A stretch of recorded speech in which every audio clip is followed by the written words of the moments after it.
Hello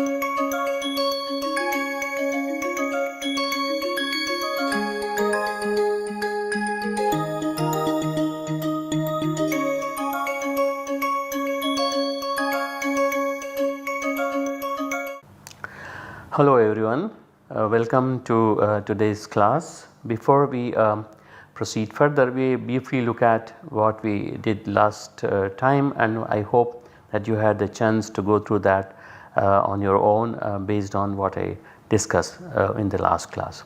So what we did was a reaction of allyl tin compounds or allyl stanins, what they are called as. So initially we took an allyl tin compound of this kind, was reacted with aldehyde, say for example benzaldehyde, under heating conditions to form the homoallyl alcohol.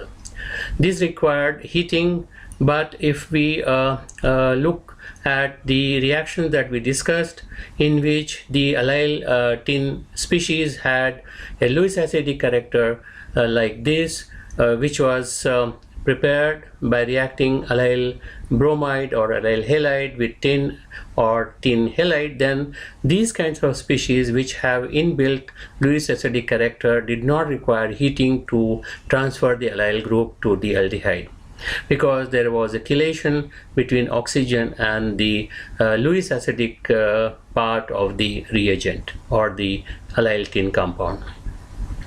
And we also looked at how crotyl tin molecules with a specific geometry of the double bond lead to the formation of anti or syn products. Thus, for example, we saw that the E configurated crotyl tin compound led to anti product, and Z configurated crotyl tin product led to the formation of syn compound.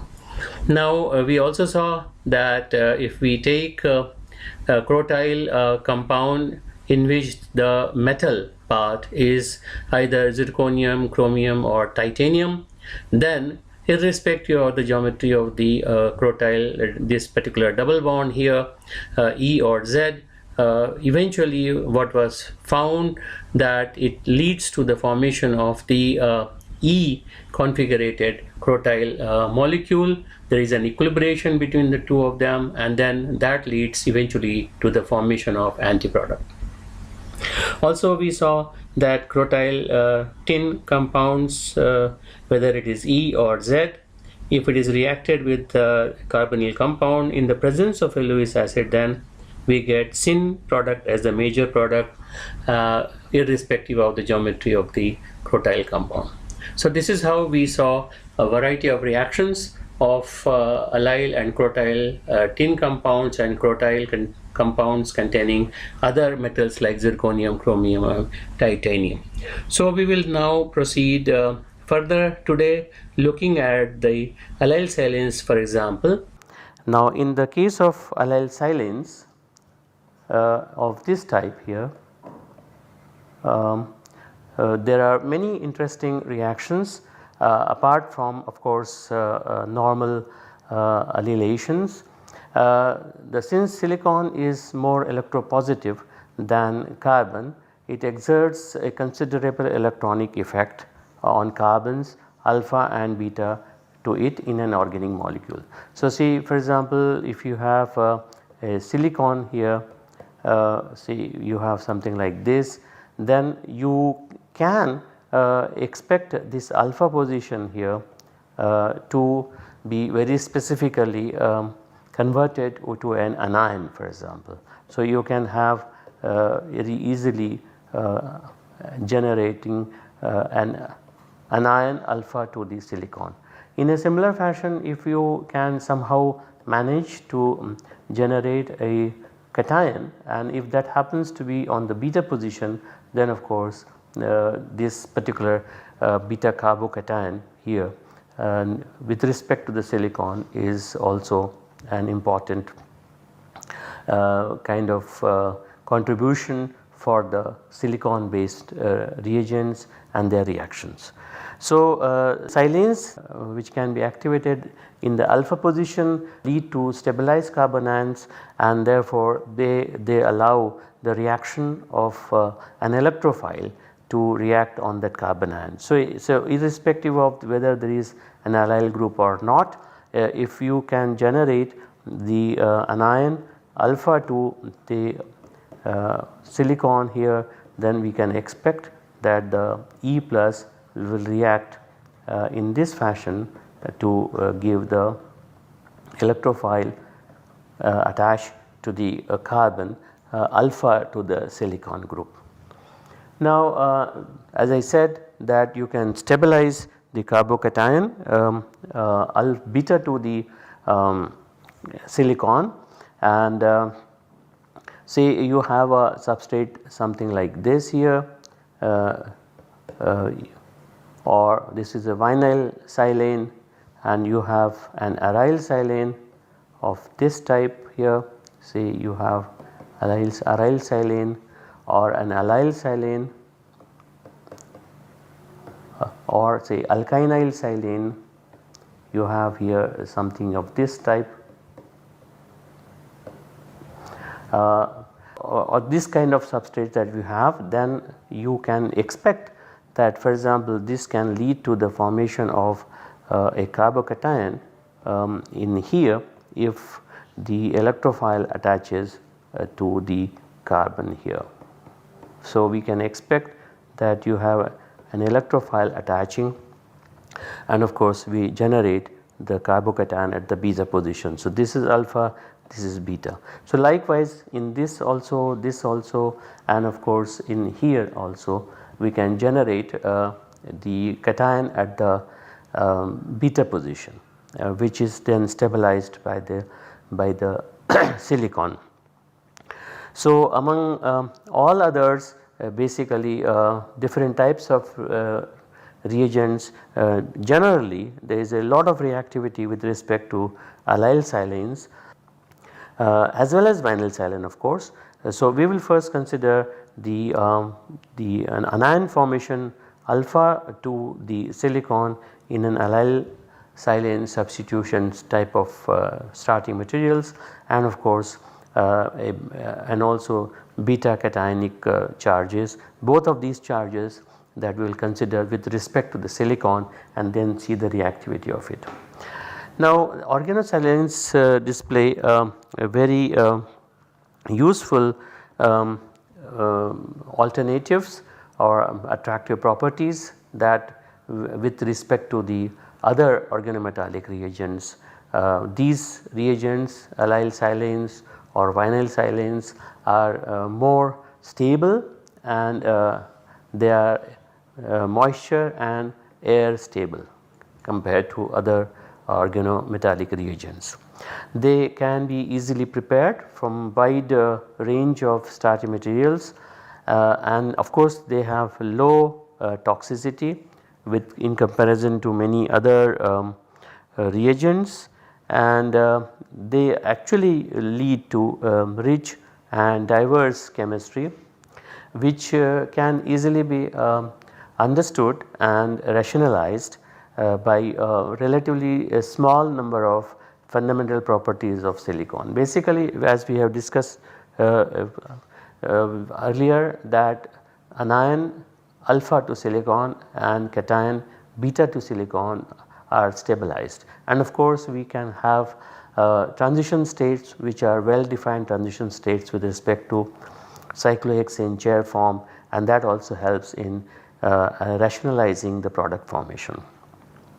Now if we simply take a simple allyl trimethylsilane, the basic allyl trimethylsilane reagent looks like this, allyl trimethylsilane. Of course there are many other substitutions which we can think of putting here. So we can have here anything else, not necessary only methyl, but we can also take other substitutions, and especially this one is relatively cheap and commercially available, and it is not a very strong nucleophile unless and until we add an external Lewis acid. So these allyl silanes are robust, strong, and therefore they can react only in the presence of a Lewis acid. So suppose we consider the reaction of say an electrophile with an allyl silane of this type, where it is not necessarily methyl, but it can be anything else. So, if we react with an electrophile here, then the electrophile reacts in this fashion from the gamma position. If we say this is alpha, this is beta, and this is gamma, then of course we have at the beta position the cation comes, because now you have a carbon electrophile bond formation at the gamma position, and therefore we generate a stabilized carbocation here, and then there is a loss of carbon silicon bond that leads to the formation of the double bond here. On the other hand, we can generate the anion alpha to the silicon by removal of proton by a base such as N-butyl lithium, and this anion then reacts with the electrophile at the gamma position here, something like this, and this electrophile reacts in this fashion and to lead to the formation of the product of this kind, where now we get the vinyl silane. Now the why is the beta carbocation more stable is because there is a kind of hyperconjugation between the carbon silicon bond and the p orbital, which is an empty p orbital at the beta carbon of the substrate, on which there is a formation of a carbocation after the electrophile reacts, and therefore this particular p orbital, which is an empty p orbital, interacts with the sigma bond of the carbon silicon, and they are actually coplanar with respect to each other, and therefore there is an overlap like hyperconjugation. Now if we say react this type of allyl silane, which is now substituted allyl silane, react with acid halide in the presence of aluminum chloride. So we would expect that it would form something of this kind, where the aluminum chloride has abstracted the carbon chlorine bond, and we generate an intermediate of this type, where there is a non-nucleophilic AlCl4 minus, and of course you have a acyl carbocation. This acyl carbocation then reacts with the double bond in this fashion here. It will come and react here, and then you generate a beta carbocation here. Now this is the alpha position and this is the beta position, and the beta position the carbocation is formed because at the gamma position here, this is alpha, this is beta, and this is the gamma. So at the gamma position the double bond reacts with the acyl cation and then leads to the formation of a beta carbocation, and now you have the loss of the carbon silicon bond. So whatever nucleophile that is present in the medium, say for example Cl minus or anything, that reacts with the carbon silicon bond, and of course there is a breaking of the carbon silicon bond leading to the formation of the double bond. So this is how the reaction occurs with an electrophile, and that is driven by the stability of the beta carbocation with respect to the silicon. So electrophilic additions of allyl silanes generally occur via an Se2 prime, as I mentioned that the reaction occurs at the opposite end of the double bond. So you have something like this here, and then you have a silicon here, and therefore the reaction occurs at this position here, alpha, beta and gamma, and since this occurs at the electrophile adds on to the gamma position, and then this breaks up here, and therefore this is called an Se2 prime reaction, that is at the allylic position. So allyl silanes react with a conformation in which the smallest substituent on the carbon that is attached to the silicon is essentially eclipsing with the double bond, eclipsing the double bonds. For example, here as you can see, this is the double bond of the allyl silane, and this is the smallest substituent of the carbon that contains the silicon, and therefore this carbon hydrogen is essentially eclipsing with the carbon carbon double bond. Now what happens is when the electrophile reacts with the double bond, the reaction occurs on the opposite phase of the silyl group for steric and electronic reasons. That is, now once the smallest group has been oriented in such a fashion that the smallest group is essentially eclipsing with the double bond, then the electrophile attaches like from the opposite phase of the carbon silicon bond to avoid the steric hindrance. And of course what happens also is that once we get this intermediate of this type when the electrophile has attached, then there is this small rotation here.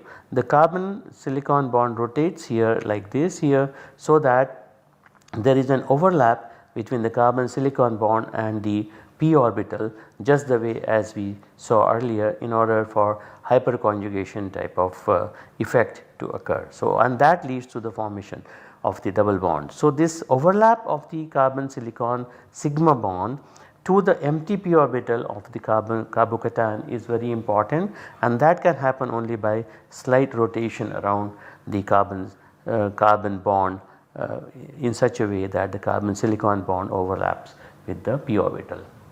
Now we can also do the same thing using some other molecules such as alkyl halides. Alkyl halides, for example, especially which can allow the formation of a stable carbocation. So, you have an allylic or a benzylic or a tertiary butyl halides such as say tertiary chloride. So, what we need to do is we need to generate a carbocation of this type, or we need to generate a carbocation of this type here, or we generate a carbocation of this type.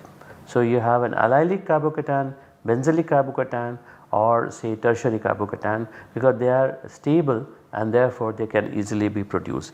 So, in that situation, if we have an allyl silane of this kind here, then what happens is, of course, is the tertiary butyl cation here reacts with the double bond, and once the double bond interacts in this fashion here. So, what we have done is we have rotated the bond here in such a way that the carbon silicon bond goes up, and now your tertiary butyl group reacts with it, and then of course here this is how it will be, tertiary butyl.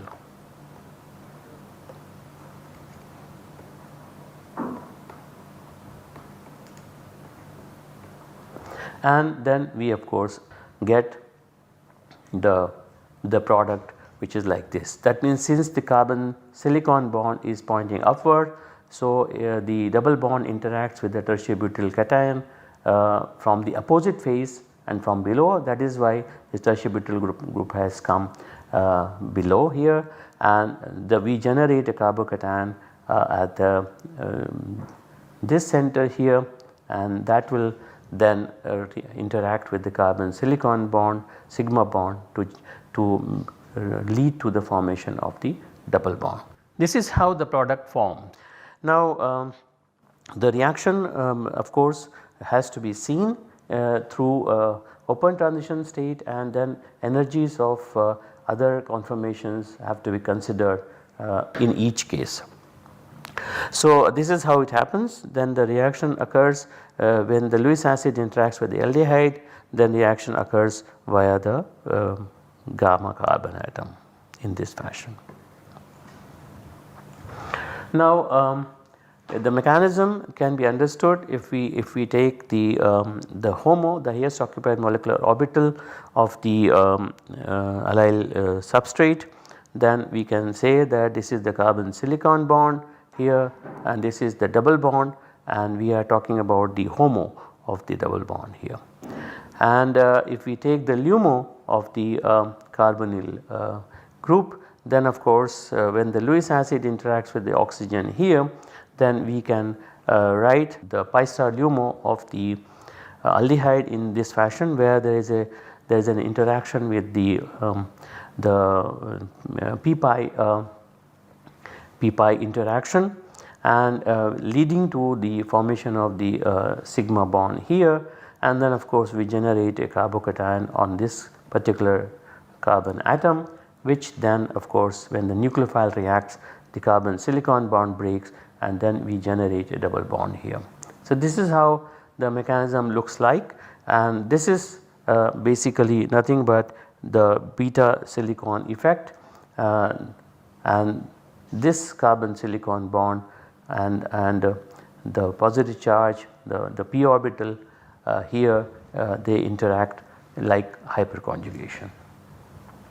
Now the conjugate addition of allyl silanes are also possible, although alpha beta unsaturated aldehydes undergo 1,2 addition. For example, we can think about whether we allow Michael reaction to take place, conjugate addition to take place. So if we have something like this here, an aldehyde, and if we react with allyl silane, then of course in this situation generally what is observed is 1,2 addition here of this type.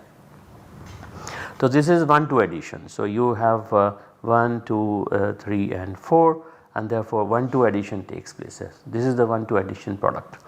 But if we take an alpha beta unsaturated ketone, then there is a possibility of reaction in a Michael fashion in the presence of a Lewis acid, and that is known as you have something like this here, Lewis acid here, and you have here a nucleophile that is added here. So if you have a nucleophile that is added, which is an allyl silane type of thing, so example you have an allyl silane here as a nucleophile, then of course we expect the reaction to occur in this is what is the Lewis acid. When we put a Lewis acid, we can put a negative charge here, and then you have here allyl silane. So if the nucleophile happens to be an allyl silane, that allyl silane can add in a Michael fashion or a conjugate addition onto the gamma carbon or the 4th carbon. You have 1, 2, 3, 4. So it is more like a 1,4 addition, and that is where you get an enolate, and of course this upon workup can lead to the formation of the conjugate addition. So basically it is nothing but a conjugate addition. However, this enolate intermediate, this is an enolate intermediate basically, because we can write it as this here. If we remove the Lewis acid from there, then it would be like this plus Lewis acid. So if the Lewis acid has an interaction with the oxygen, then of course we get the OA Lewis acid minus, otherwise you have this O minus and Lewis acid is separate. Of course we will always have a counter ion which comes from the nucleophile which is present or whichever, and now if it is possible, then of course we can either do a deprotonation of it, or we can also react with an electrophile here, it's a different electrophile, and that can lead to the formation of electrophile here, and you can get this. So such kind of products are possible. Here of course you are getting a proton as an electrophile, here you are getting a separate electrophile which can be either sulfur or a nitro or any other, or even a carbon based electrophile. We can get an addition of this kind. So there are several ways in which you can perform such a Sakurai type of reaction, which is what is conjugate addition or the Michael addition of allyl silanes to alpha beta unsaturated ketone. We can also do it in an intramolecular fashion. So if we have something of this kind here, so suppose you have an alpha beta unsaturated ketone and you have now say you have allyl silane of this kind here, then there is a possibility of doing this. This is it should be here of alpha beta unsaturated system, and therefore now we can consider as having an intramolecular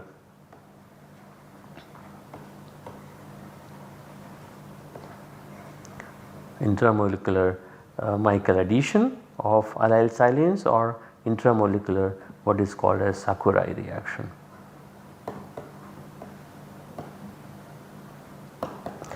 Intramolecular Sakurai reaction, and that could lead to the formation of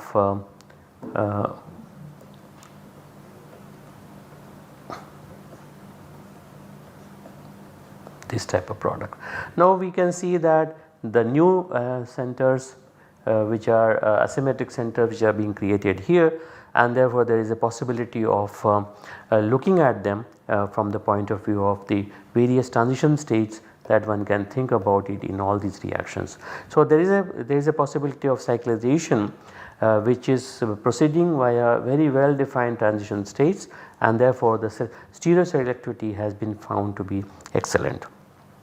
In all these cases we have to use a Lewis acid because very less cases the protic acids like Bronsted acids have been used, because what happens is if you have an allyl silane of this kind, then very often what happens is this undergoes proto-desilylation. That means the proton itself reacts with this particular double bond, and then one can get the proton addition at this stage here, and the reagent itself gets desilylated. So you basically have the formation of this. So the allyl silane does not react with the substrate if you have a Bronsted acid in place of a Lewis acid, that has been observed.